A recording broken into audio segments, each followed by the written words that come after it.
اور ہم لوگوں نے باہر کی دنیا بھی دیکھی, گھر میں بھی دیکھا اور سارا کچھ دیکھا, تو ہم شاید اپنے بچوں میں وہ چیز نہیں لاتے. ایک تو بات یہ ہوگی. اب دوسری آپ نے معاشرے میں کہا, لیکن میرے خیال میں یہ ایک سطح پہ نہیں ہے. آپ ایون اگر ایتھکس کے اصول سے آپ بائیو ایتھکس کی بات کریں کہ میڈیکل میں بھی ہم جب ٹریٹمنٹ ہوتا ہے اس میں بھی ڈسکریمنیشن کی جاتی ہے.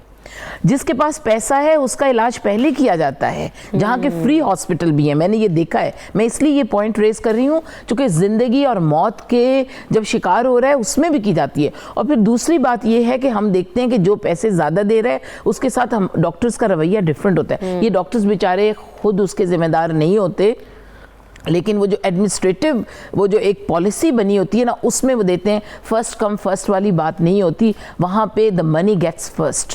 تو یہ بات ہے. اچھا, معاشی حوالہ جو ہے نا ڈسکریمنیشن میں بہت اثر کرتا ہے.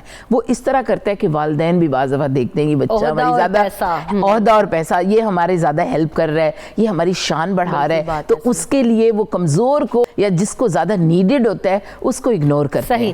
تو یہ مختلف طرح پر اور مختلف جگہوں پر ہو رہی ہے. ڈاکٹر عمران, جب ہم بات کرتے ہیں ڈسکریمنیشن ہونے کی, امتیازی سلوک ہونے کی, یہ جو ناپسندیدہ ہونے کی سوچ پیدا ہونا شروع ہو جاتی ہے کہ یار یہ میرے ساتھ اس طرح کرتا ہے, شاید میں اس کو پسند نہیں ہوں, یا یہ بچوں کے اندر بھی سوچ آتی ہے, والدین کی وجہ سے بھی آ جاتی ہے, ٹیچرز کی وجہ سے بھی آ جاتی ہے.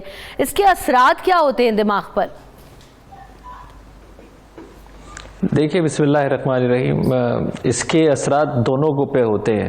یعنی جو امتیازی سلوک کر رہا ہوتا ہے اس کے بھی ایک ذہنی کیفیت اور نفسیات ہے, اور جس کے پاس ہو رہا ہے اس کے اوپر بھی ایک ذہنی کیفیت. اور بنیادی نفسیات جو کر رہا ہے وہ یہ ہے کہ وہ اپنے آپ کو برتر سمجھتا ہے. اللہ تبارک و تعالیٰ یہ فرماتے ہیں کہ ہم ہر انسان کو اپنی فطرت پر پیدا کرتے ہیں, تم بعد میں ان کو عیسائی, یہودی اور صابی بناتے ہو. یعنی ریلیجن تم دیتے ہو, ہم انسان کو ریلیجن نہیں دیتے, ہم تو اپنی فطرت پر پیدا کرتے ہیں.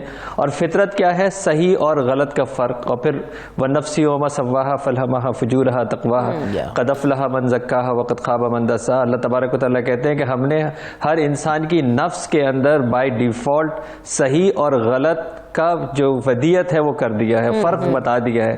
یعنی انسان کو صحیح اور غلط انسائٹ پتہ ہے, لیکن اس کے اندر ایک کیفیت آتی ہے جس کے اندر وہ اپنے آپ کو برتر سمجھتا ہے. اچھا, وہ جو برتر سمجھتا ہے, کسی سے بھی برتر سمجھتا ہے, اس کے اندر تین پہلو ہے جہاں سے اس کو یہ پتہ لگتا ہے یا اس کو اکسایا جاتا ہے. ایک تو انسان ہوتے ہیں, الذی یوسوس فی صدور الناس من الجنۃ والناس, یعنی وہ انسان بھی اور وہ ابلیسی شیاطین جنات بھی جو اس کو وسوسہ دیتے ہیں, گھمنڈ دیتے ہیں, تکبر دیتے ہیں کہ تو بڑا ہے, کیونکہ یہ ابلیس کی فطرت تھی کہ اس نے کہا تھا کہ میں آدم سے جو ہے وہ بڑا ہوں. اور سب سے بڑا جو انسان کے اندر جو یہ کام کرتا ہے وہ اس کا نفس امارہ ہے, یعنی اس کا اپنا نفس جو اندر سے اس کو اکساتا ہے کہ تو برتر ہے.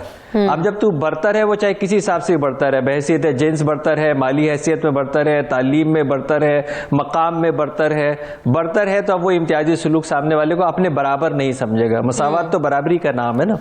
آپ کا جو دوسرا پہلو ہے وہ پہلو یہ ہے کہ جس کے پر یہ اثر ہو رہا ہوتا ہے, تو پہلی چیز جو ہے وہ اس کے اوپر جو ہوتی ہے وہ ہے احساس کمتری.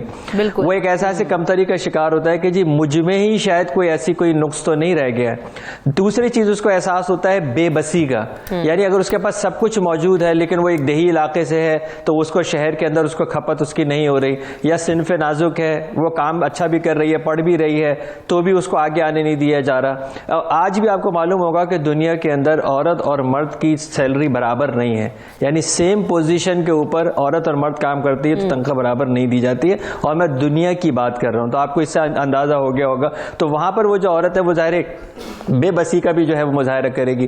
تیسرا جو سب سے بڑا نقصان یہ ہے کہ جب عدم مساوات بڑھتی ہے اس وقت ایک انتقام کا جو ہے وہ جذبہ اندر پیدا ہوتا ہے کہ جب آخر میں کیوں جو ہے وہ شکار ہوں اس امتیازی سلوک کا, میں ایک انسان ہوں, صلاحیت رکھتا ہوں, سب کچھ رکھتا ہوں, تو پھر مجھے آگے بڑھنے کے موقع, یا پھر آپ تو اس وقت یہ بھی دیکھ رہے ہیں کہ جینے کا حق بھی نہیں دیا جا رہا. اگر آپ دیکھیں کہ برابر جو ہے وہ ہندوستان میں کیا ہو رہا ہے, جینے کا حق جو ہے وہ نہیں دیا جا رہا, صرف اس وجہ سے کہ آپ جو ہے وہ ایک دوسرے جو ہے وہ مذہب سے تعلق رکھتے ہو. اور ان کے ہاں تو آپ کو پتہ ہے کہ کاسٹ سسٹم کے اندر ان کے ہاں جو ہے وہ امتیازی سلوک ہے, تو جس کا مطلب یہ ہوگا کہ بے بسی کا مظاہرہ ہوگا. تو پھر اتنی بے بسی جب ہو جاتی ہے تو پھر انتقام کی صورت ہوتی ہے, انتقام انتشار لے کے آتا ہے, اور انتشار معاشرے کے اندر جو امتیازی سلوک کر رہا ہوتا ہے پھر وہ بھی اس سے نہیں بچ پاتا. بالکل ایسا ہی ہے. تو آصف صاحب جب بات کریں, بڑی خوبصورت بات کی ڈاکٹر عمران نے بھی. اب یہ جو احساس کمتری والا فیکٹر ڈیولپ ہونا شروع ہو جاتا ہے آصف صاحب, اس کی وجہ سے اگر ہم اپنے دیکھ رہے ہوتے ہیں کہ ہماری جو آرگنائزیشنز ہیں اس میں جو ہمارے ٹیم لیڈرز ہیں, باسز ہیں, یا جو بھی ہم جن کے سب آرڈینیٹ ہو کے ہم کام کر رہے ہوتے ہیں, یہ جو احساس کمتری والا فیکٹر ڈیولپ ہونا شروع ہو جاتا ہے, کریٹیوٹی, پرفارمنس, آپ کی جو ایبلٹیز ہیں وہ کس حد تک متاثر ہوتی ہیں؟ آپ سمجھتے ہیں کہ اس طرح انفلوئنس ہو کے آپ بہتر طریقے سے پرفارم کر سکتے ہیں یا اچھا کام کر سکتے ہیں؟ آصف صاحب تو ہم سارے کسی سینس میں نا تھوڑے سے ایکسٹریمسٹ ہو گئے ہیں. مثلا ہر پڑھا لکھا آدمی ان پڑھ کو بدتر سمجھتا ہے, ہر ریلیجس آدمی نان ریلیجس یا کم پریکٹس ریلیجن کی کرنے والے کو تھوڑا سا برا سمجھتا ہے. اسی طرح آفیسز میں اگر ہم دیکھتے ہیں تو جو ان کو ایکسیس ملی ہے, اب اس کو ہم چاہتے ہیں نا کہ اللہ میاں نے جب انسان کو اس دنیا کے میں پیدا کیا, اس کے اندر کچھ ہڈن ایبلٹیز رکھ دی ہیں, کچھ صلاحیتیں رکھ دی ہیں. اب اس کے لیے ایک اتنا اچھا انوائرمنٹ چاہیے کہ جس میں ہر بندے کو ایک اپرچونٹی ملے, ایک زبردست انوائرمنٹ ملے کہ اس میں وہ اپنی ساری کیپیبلٹیز کو ڈیولپ کر سکے. اب یہاں پہ آ کے امتیازی سلوک میں میں چونکہ ایجوکیشن سے تعلق رکھتا ہوں, تو میں دیکھتا ہوں پاکستان میں جو سب سے بڑا پرابلم آ رہا ہے وہ یہ ہے کہ ایجوکیشن کی جو نظام تعلیم ہے وہ یکساں نہیں ہے. اب دیکھیں ایک سائڈ پہ بچے بیسٹ اسکولوں میں جا رہے ہیں, انہیں بیسٹ ٹیچرز اویلیبل ہیں, بیسٹ نصاب اویلیبل ہے, بیسٹ پریکٹسز اویلیبل ہیں. اس وقت ٹیکنالوجی کی لحاظ سے سب سے لیٹسٹ ٹیکنالوجی اویلیبل ہے. اب مجھے بتائیں جو بچے گورنمنٹ اسکولوں میں ریموٹ ایریاز میں غریب جگہوں پہ غریبوں کے بچے پڑھ رہے ہیں, یقین مانیں انہیں ٹیکنالوجی تو بہت دور کی بات, انہیں تو ابھی تک نارمل اپنی چیزیں نہیں, بکس اور وہ نہیں مل رہی ہیں. اب انہی بچوں نے جب تعلیم مکمل کر کے آنا ہے نا, تو مجھے بتائیں کہ ان کی غلطی تو نہیں تھی, زمین آسمان کا فرق آپ نے ڈال دیا. وہ جہاں کہیں بھی جاتے ہیں, کسی ٹیسٹ کے لیے جائیں گے, کسی جگہ پہ نوکری کے لیے جائیں گے, تو انہیں ہمیشہ ایک بتایا جائے گا کہ نہیں آپ اتنے تیز نہیں ہیں, آپ اتنے کمپیٹنٹ نہیں ہیں. اور بھائی اس کو تو انوائرمنٹ ہی آپ نے نہیں دیا. تو جب یہ شروع ہوتی ہے, اس کا رزلٹ کیا نکلتا ہے کہ اندر ایک بے بسی پیدا ہوتی ہے. بے بسی جب لوگوں کو بندہ دیکھتا ہے نا کہ میرے اندر کیا صلاحیتیں تھیں, قابلیتیں تھیں, مجھے یہ انوائرمنٹ نہیں, ان لوگوں کو تو انوائرمنٹ ملا, اس وجہ سے بہتر ہو سکا. تو اس وجہ سے پھر معاشرے میں یہ جو تشدد کی طرف لوگ راغب ہوتے ہیں, پھر لوگ اپنے حقوق کے لیے کھڑے ہوتے ہیں, اور پھر جو اوور آل اسٹرکچر ہے, چاہے وہ آرگنائزیشنل اسٹرکچر ہے, چاہے وہ معاشرے کا کوئی اسٹرکچر, یہ آہستہ آہستہ جو ہے نا وہ تباہی کی طرف چلنا شروع ہو جاتا ہے. یہ اس کے بہت سارے نقصانات ہیں. صحیح, بالکل ایسے ہی ہے. اب ہم جہاں پر بات کریں نقصانات کی اور پھر اثرات کی, پرسنالٹیز کے اوپر کیسے جو ہے نا یہ انفلوئنس کرتا ہے, خاص طور پہ چونکہ ہمارے جو ہم اسکولز کی بات کریں, کالجز کی بات کریں, تو ہر سطح پر یہ چیز ہو رہی ہے. بچے کے اندر جب ہم بات کرتے ہیں کہ اس کی پرسنالٹی ڈیولپمنٹ جب ہو رہی ہے, جب جس فیز میں وہ سیکھ رہا ہے, تبھی اس کے اندر یہ چیز آ رہی ہے, تو پھر آگے جا کر یہ کس حد تک ساتھ چلتی ہے اور پھر وہ کس حد تک جو ہے نا وہ متاثر کرتی ہے اس بچے کی پرسنالٹی کو, اس پر ہم بات کریں گے after this break. Stay tuned. صبح سویرے پاکستان,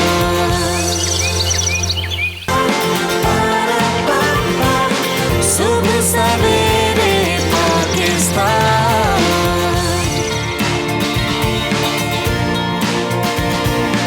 ویلکم بیک. تو جناب بات ہو رہی ہے کیونکہ کل زیرو ڈسکرمنیشن ڈے منایا گیا, تو آج ہمارا مقصد یہی ہے کہ ہم زیرو ڈسکرمنیشن پر اس سوسائٹی پر نہیں لا سکتے, اتنی جلدی پاسبل نہیں ہے, but what we can do کہ ہم اس کو منیملائز کر سکتے ہیں, کم کر سکتے ہیں. بٹ کیسے, یہ ساری چیزیں ہم جاننے کی کوشش کر رہے ہیں. تو بریک سے پہلے جیسے ہم نے کہا تھا کہ جب یہ آغاز ہوتا ہے تو ہمارے گھر سے, بچوں میں, پھر بچے جب اسکول جاتے ہیں وہاں, تو ڈفرینٹ فیزز ہیں, یہ پینیٹریٹ کرنا شروع کر دیتا ہے آپ کی پرسنالٹی کے اندر بینا, اور پھر یہ کس حد تک جاتا ہے, یہ کبھی ختم ہو سکتا ہے کہ ہم اکثر دیکھیں نا بچوں کے ذہن میں بات ہوتی ہے کہ آپ جب بڑے بھی ہو جاتے ہیں تو ایک دفعہ کبھی زندگی میں ضرور یہ بات آتی ہے, آپ نے کب مجھے جو ہے نا وہ پیار کیا, ماں باپ کے آگے کھڑے ہو جاتے ہیں کہ آپ تو ہمیشہ بڑے بھائی سے محبت کرتے رہی ہیں. یا ہم اگر اپنی فیملی کی بات کریں تو امی کو آج تک ہم چھیڑتے ہیں کہ امی آپ کو جتنا پیارا آپ کا بیٹا ہے نا اتنی ہم نہیں ہے, جبکہ بہت لاڈلی امی, اسٹل میں سب سے چھوٹی ہوں, بہت زیادہ مجھ سے, but still I have a point کہ میں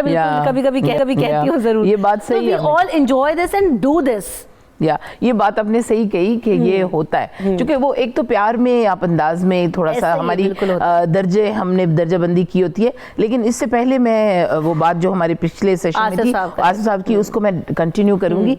وہ ایکچولی بات کرتے ہیں استعماری رویوں کی بات, حاکم اور محکوم کی بات. جب حاکم اور محکوم کا ریلیشن شپ ڈیولپ ہوتا ہے نا, اس ریلیشن شپ میں ایک جو ہوتا ہے وہ سفرر ہوتا ہے. وہ اس لیے ہوتا ہے کہ وہ دوسرا یہ پریٹینڈ یہ کرتا ہے نرگسیت کو, نارسسزم کو. وہ یہ کہتا ہے کہ میں تم سے بہتر ہوں, حالانکہ ہر شخص کو خدا نے ایکول کوالٹیز دی ہیں.